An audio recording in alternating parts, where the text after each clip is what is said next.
Hey guys, welcome to another Boston Classroom series. Tonight we are looking on the phytoanatomy system. And so this evening is going to be very interesting, and I'm very excited about the content that I'm going to be sharing with you this evening. So let me just go right into that, because there's just so much that I want to share. There's just so much to be shared. I want to ensure that there's no distraction. So let's go right into what we're looking at. So right now you are looking at a chart, and this chart is what I call the phytoanatomy system. And this chart basically is the 12 major systems of the body. And so what we're going to do is we're going to look at the plant, how plant characteristics affect different systems of the body. So there are 12 major systems that constitute the body. And whenever somebody comes to me, whenever somebody comes to us as a practitioner of indigenous Caribbean medicine, our job is pretty much to find out, and we're going to go into it in a little while, our job is to find out what is the weakest system. And to do that, we have what is called a biofeedback machine. And that biofeedback machine, when we put persons on it, sometimes persons say, well, oh, there's just such a multiplicity of issues. I mean, it appears as if I'm a walking dead person. But that's not really what is happening. Our goal is not to itemize a whole battery of things that are wrong with you. Our job basically is to analyze the 12 major systems that govern the body, and then our job is to find out what is the weakest system. And then once we find out that weakest system, our job basically is to support that weak system. And what happens most of the time is that once you support that weakest system, then the other system becomes strengthened on their own, because the body's primary job is, number one, to heal itself, and number two, to protect itself. So we're going to look at those systems in greater detail. And so what we do is what we use is what is called the integrative approach, or what is called the ABCD approach, and I'll go through that. So the integrative approach is where we look at the person, to see exactly what's wrong. We don't have what is called a one-cap-fit-all approach. And so there are some herbalists that what they pretty much employ is a one-cap-fit-all approach, which means that it doesn't matter what your condition is. Once you go to them, your program is pretty much going to start out with either a detox or some form of cleansing. And this can be, whereas for most persons this can be good, it can pose a problem sometimes, and I'll tell you why. And I'll use, for example, what is called the ABCD approach. And so A stands for activate, B stands for build, C stands for cleanse, and D stands for direct aid. So there are some persons who will come to you, and the nature of the person's health condition requires you to activate. So sometimes a person is sick because of a blockage or an imbalance. And so sometimes what needs to be done is to activate. In most cases, the person may have a deficiency in certain enzymes or a deficiency in certain minerals. And so once you activate those enzymes or minerals that are deficient, the body begins to the healing process on its own. So that is activate. Build. There are some persons who are in a weak and they're in an emaciated state, and their program may have to start out by building them up first. Doesn't mean that they won't be cleansed, but it may mean that the person may need to be built up first. So a case in point, right now we have a client who is in their 80 years old. He has colonic cancer, and so he's already weak, he's already emaciated, he's not eating, and so you cannot start a person on a program by first of all detoxifying that person, because that person already is weak. And any form of detoxification that you bring a person through is a form of breaking the body down, right? So sometimes you have to detoxify or break the body down before you can build it up. So building up is actually the opposite of detoxifying the person. So building up the person may mean that you have to give the person what we call superfoods like moringa, sea moss. The person may need some superfood in order to build them up to the point that you can now begin to, number 3, cleanse them. So cleanse is pretty much self-explanatory. It means to cleanse or to detoxify the person. As I said, it is a type of breaking down process, and there are different types of cleanse. When we talk about cleanse, most people only think about colonic cleanse, but there is cleansing or detoxification of the blood, detoxification of the kidney, detoxification of the liver, detoxification of the colon. And so most times when we bring a person through a cleansing process, we will embark on based on the assessment. The assessment will determine which is the best cleansing for that person, or if it should be a combination of cleanses for that person. And then of course there is direct aid. Direct aid means that while you are caring for some persons, persons may need direct aid, direct emphasis, or they may need direct therapy as it relates to particular ailment. So for example, a person who comes in who is diabetic, that person may be going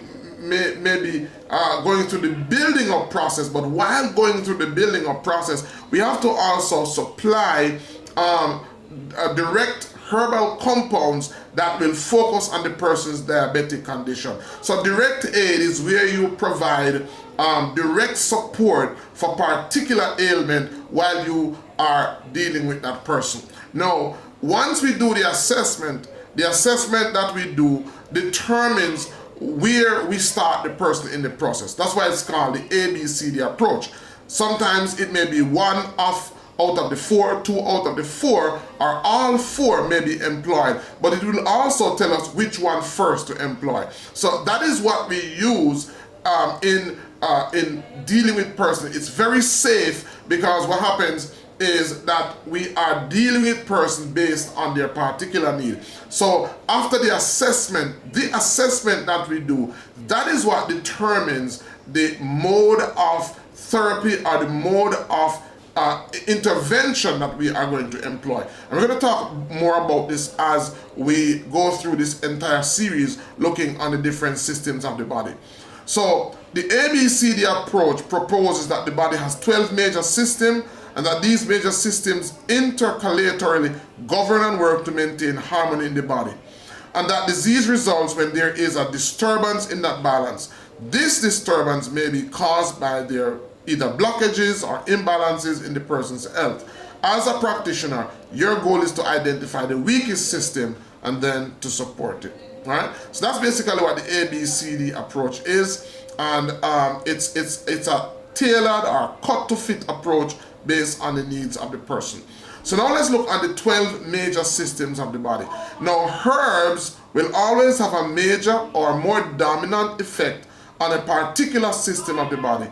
In this unit, we will look at the 12 major systems that governs the body. And as we look at these 12 major systems, as I said, the goal is to identify the weakest system. So it's very important that we have an understanding. Not many herbalists take this approach, or not many practitioners take this approach. But when we look at herb, we want to look at herb from the perspective of its dominant or major effect on a particular system of the body. That's how we want to approach it. And so, while the first system is what we call the integumentary system, and we're going to go into each of these in greater details. As a matter of fact, this evening lesson is we're going to be looking on the integumentary system. Number 2 is the skeletal system, and in our presentation we have looked at. We have chosen not to look at the skeletal system because there are not many herbs that concentrate or that have dominant effect on the skeletal system. what we have done instead is that we have looked at, we joined this system together, which is the musculoskeletal nervous system. So we look at all of these three in one. So we won't look at them as a skeletal system, muscular system, or the nervous system, because most herbs will work on these systems in one. So in our presentation, we look at them under the musculoskeletal nervous system. Then of course there is the endocrine system, the cardiovascular system, the lymphatic system, the digestive system, the respiratory system, the urinary system, the male reproductive system, and of course the female reproductive system. This constitutes the 12 major systems of the body, and we're going to be looking at these systems in greater detail throughout this series, looking at the herbs that have major or dominant effect on these systems of the body. All right, so let's do that right now. So the first system that we're going to be looking on is the integumentary system. And the integumentary system is a set of organs forming the outermost layer of an animal's body. It comprises the skin and its appendages, which act as physical barrier between the external environment and the internal environment that it serves to protect and maintain the body of the animal. So the integumentary system speaks to the skin and all of those organs that are connected to the skin. All right? Mainly, it is the body's outer skin. So the integumentary system includes hair and nails. It has a variety of additional functions. It may serve to maintain water balance, protect the deeper tissues. It may serve to excrete waste and regulate body temperature, and is the attachment site for sensory receptors which detect pain, sensation, pressure, and temperature. And of course, this is very important because this is one of the major systems of the body. It's the first barrier of defense that the body has. Anything that is going to get into the body has to permeate the skin. And so that is where most our pain receptors are, because one of the ways that the body speaks to us and tells us when it is exposed to danger is pain. So it's a very important system of the body. Now, the herbal actions that primarily impacts the integumentary systems are: number 1, diaphoretics; number 2, analgesics; number 3, antipyretics or robuficants, and these are the major herbal actions that impact the integumentary systems, and we're going to go into them in greater detail, helping you to understand what these herbal actions are. We're also going to be giving you examples of each of these herbal actions, all right? Looking at Jamaican herbs that fall under these categories. So the diaphoretics this has the value of helping to skin eliminate waste from the body. The skin is one of the major ways in which the body ensures a clean and harmonious inner environment. With diaphoretics, we can help this vital function. Some herbs produce an actual and observable sweat, while others just aid the subsensible sweating that goes on all the time. Traditionally, they have been used in increasing sweating during fevers, in the belief that this will help the body throw off the problem. So diaphoretics are herbal actions that encourage sweating. Now, as you know, sweating, when sweating is induced, it is one of the ways that we get rid of toxins out of the body. So there are some ailments that one way to neutralize the toxin and also to expel it is by giving the persons diaphoretics. So diaphoretics are herbs that pretty much induce sweating. Of course, you wouldn't want to use diaphoretics in a condition where persons would be already dehydrated. So of course you want to ensure that the person is not sweating. Diaphoretics is used especially for persons who are having fevers or for persons who are experiencing some type of infection. One of the ways that we use diaphoretics is that sometimes, in addition to giving persons diaphoretics, we may also induce sweating by putting persons in our infrared sauna. Alright? So diaphoretics are pretty much those herbs that induces sweating, which helps to eliminate waste. Now, how does diaphoretics work? Many of these herbs will cause the dilation of surface capillaries, thus helping poor circulation. It is thought that the stimulation of sweat glands occurs because the vessels in the area are dilated. This cannot explain all that is seen to occur, but does part of the way. The deeper value of these herbs comes from the way they can support the work of the kidney by increasing cleansing through the skin. Thus, they have a role in a holistic treatment of kidney problems, but also any broadly based approach to health. And so, we use diaphoretics also, as I said, as a type of detox to help the body to induce sweating. The main way that we get rid of waste out of the body is what? By defecation, urination, and perspiration. And we live in a society now where sweating is not encouraged. And so a lot of the toxins that are stuck in the body cannot come out, cannot be excreted. And when we bring persons in our 10-day retreat, diaphoretics are highly featured in our treatment programs. So here are 5 examples of diaphoretic herbs.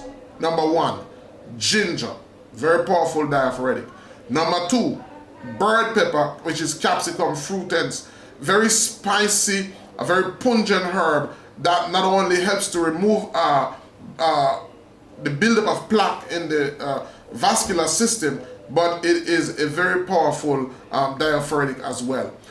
There's also cinnamon, wild cinnamon, Canella winterana, and this of course is not very popular. Wild cinnamon is one of those herbs that grow wild. It grows where human beings do not inhabit those areas. And so here in Portland, it is a tree that many people would not have known, as I said, because it pretty much grows where there is no human trafficking. And it is highly valued, so much so that when we have hunters here who go to hunt wild hogs in the hills, and the hunting comes up empty, in order to cover the cost of the hunting, what most hunters do is that they will bring back wild cinnamon to cover that cost. What I'm told is that because of the temperature and because of the climate of the Blue Mountain, there is always rain. And so what would happen from time to time is that once the rain falls and that hunter has wild cinnamon, once the water touches that wild cinnamon bag and that bag touches the hunter's skin, in most cases they have to leave that wild cinnamon where it is because they cannot bring it down because of the pungency and how it affects their skin. Alright? So the next herb is of course Black Betty or Piper amalgam. Black Betty is also very spicy, very pungent, and it is a very good example of a diaphoretic. Black Betty comes from the Piper family, which is the same family that black pepper comes from. It's the same family that Matico comes from. It's a family of herbs that are known to be diaphoretics and are known to be powerful anti-inflammatory herbs. So that's a list of 5 diaphoretic herbs that can be employed to help induce sweating. All right. So let's move on to herbal actions that primarily impacts the integumentary system. Number 2, analgesics or analgesics, depending on how you pronounce it. Now, analgesics are herbs that will relieve and soothe pain. They are synonymous with anodynes. So these are herbs that work a little bit opposite to the diaphoretics because they help to soothe, they help to bring relief, and they're very soothing. Analgesics works by relieving analgesia or pain. They work by blocking pain signals to the brain, number 1, or interfering with the brain's interpretation of those signals. Analgesics are broadly categorized as either being non-opioid or non-narcotic, or opioid, meaning narcotic or pain relievers. So here are 5 examples of analgesics. Wild lettuce, all right? Wild lettuce is a very powerful pain reliever. The latex or the juice from the wild lettuce is very good, especially for headaches. Then we have the Jamaican dogwood bark, which is famous not only for dealing with headache, not only for helping with pain, but also for relieving anxiety. So the Jamaican dogwood is a very powerful analgesic herbs. Then there's of course verbena. Verbena is not so strong of an analgesic, but it comes in on the list because it definitely has analgesic properties as well. Then we have jokoto. Jokoto is known as it helps with pain. It has so many properties, and it was used by the American Indians to help with pain. It is more oftenly known as porkwood root, and the root, by the way, is what is used. In Jamaica, it is a vegetable, and we use the upper portions of it as a vegetable when it is tender, of course. As it gets mature, then the whole constitution of the plant changes and it becomes very highly toxic, all right? So it is used when it is tender as a vegetable, and here it is known as jokoto. So jokoto is also the same herb as pork root, and as I said, it was used by the American Indians. It produces some berries that have a very potent dye. As a matter of fact, it is said that the American Constitution was written from ink obtained from the fruit of this particular plant. So it is well celebrated, well used in Indian folk medicine. That is, of course, native Indian folk medicine in America. Then there's a prickly ash, one of my favorite, very powerful analgesic. We use it a lot. By the way, prickly ash is also a diaphoretic. So depending on the formulation, prickly ash would double as both an analgesic and it would double as a diaphoretic. So very powerful herb. Then we have febrifuge. These are remedies that reduce fevers and are synonymous with the term antipyretic. So they are sometimes referred to as antipyretic.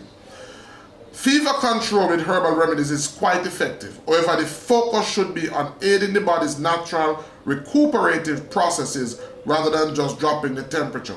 The key is to help the body through the fever and at the same time reduce excessive suffering from the symptoms. So I always tell persons that fever is not bad. Fever is one of the signs that the immune system is working. Nowadays we see, especially parents, when they see their child with a fever, the first thing they do is to try to break that fever. We need to understand fever is one of the ways in which the body heals itself. So most of the times when there is foreign invasion in the body, pathogens, bacteria in the body says, one of the ways to get rid of these bacteria is to cook them. So what the body does is the body raises its temperature in an attempt to cook those bacteria. So sometimes it is not always best to break that fever. It is what you want to do is manage it. Of course, you don't want a fever for an extended period of time. That can also lead to other complications. So you want to manage that fever, and you don't want a fever to run longer than 3 days. All right, but a fever is actually a good sign. It's a sign that the immune system is working. And so what you want to do is manage that. And so febrifuge, herbs that are febrifuges, are herbs that help to reduce the impact or the temperature of a fever. All right, so let's look on some. We're going to look at some examples. Antipyretics, from the word anti, against, are feverish, is a substance that reduces fever. Antipyretics cause the hypothalamus to override a prostaglandin-induced increase in temperature. The body then works to lower the temperature, which results in a reduction of fever. So that's basically how antipyretics or febrifuges work. All right, so let's look. So herbs that can be used to help the body control the process of a fever include diaphoretics, circulatory stimulants, and antimicrobials. Diuretics, alteratives, and nervines can also play a role in this function. And I put this note here because when you are formulating, this is additional idea as to what other herbs you can add to your formulation that can help in the management of fevers. Right? So we're going to look now at some examples of febrifuges or antipyretics. So one of the first one is wild basil. Right? Wild basil is a very good febrifuge. Then there's of course a very famous bamboo leaf. Alright, bamboo leaf has been used for years. Just putting it on the pillow, under the pillow, wrapping it around the person's head. It has been proven and it has been used for years to relieve fever. Then of course there's the famous fever grass, which doesn't need any type of introduction. The name says it all. It is a herb that has been used successfully in helping to reduce fever. Then we have John Charles, one of my favorite. This is a herb that not only reduces fever, but it helps with congestion and it helps with coughing. It's one of my favorite go-to herbs for persons who are constantly coughing. I mean, the minute you take these herbs, in just a few minutes, there is almost instant relief. Very good herb for dealing with congestion. But of course, it is here listed as a febrifuge. And here you're seeing how herbs overlap and how herbs work together in order to create that synergy that is necessary to bring relief. Then we have leaf of life, which is an excellent febrifuge. It reduces inflammation as well and does an excellent job. This is one of the herbs that is sought, especially as it relates to children, because it has a mild effect, especially on children. Mild but very powerful effect, especially on children. What we do is that we mostly would juice the leaf of life, and sometimes just give it to the child, or you can add a little honey for taste, give it to the child, and in just a few hours or so, the child will be up about breaking that fever successfully. And of course, it's not just for children, but for anybody. But because of the fact that it doesn't carry a very bad taste, it's one of the herbs of choice in dealing with children. All right, so that's our look on the integumentary system. Hope you enjoyed the lesson, guys. Looking forward to see you on our live. Until next time, this is Dr. Ben Israel saying, see you. Bye-bye.